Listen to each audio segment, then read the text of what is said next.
এদিকে কিছুক্ষণ আগে খাগড়াছড়ির সবশেষ খবর জানিয়েছেন সহকর্মী মোহাম্মদ জাফর উদ্দিন। খাগড়াছড়ি জেলা শহরের সিঙ্গিনালা এলাকায় এক অষ্টম শ্রেণীর শিক্ষার্থীকে গণধর্ষণের ঘটনাকে কেন্দ্র করে যুগ্ম ছাত্র জনতার ব্যানারে সড়ক অবরোধের ডাক দিয়েছিল।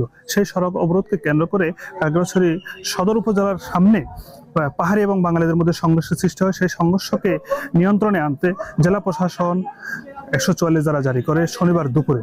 সেই 144 ধারা এখনো পর্যন্ত অব্যাহত রয়েছে। থমথমে পরিবেশ বিরাজ করছে জেলা শহর ও উপজেলাগুলোতে।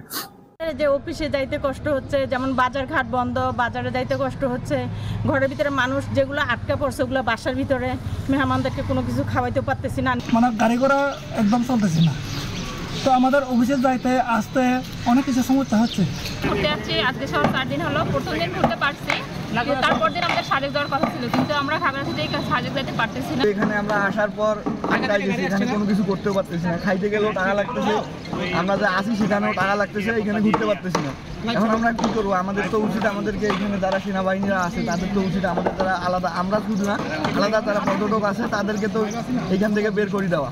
এই রেশ গিয়ে গুইমারা উপজেলাতে সৃষ্টি হয়। সেখানে 144 ধারা জারি করে উপজেলা প্রশাসন। সেই 144 ধারা চলা অবস্থায় গতকাল দুপুরে সেখানে সাধারণ মানুষের সাথে সেনাবাহিনীর সংঘর্ষের সৃষ্টি হয়। সেখানে দুষ্কৃতিকারীদের হামলায় 3 জন নিহতের ঘটনা ঘটে এবং সেখানে 13 সেনা সদস্য আহত হয়। সাথে গুইমারা থানার ওসি সহ 3 জন পুলিশ সদস্য ও সাংবাদিক আহতের ঘটনা ঘটেছে।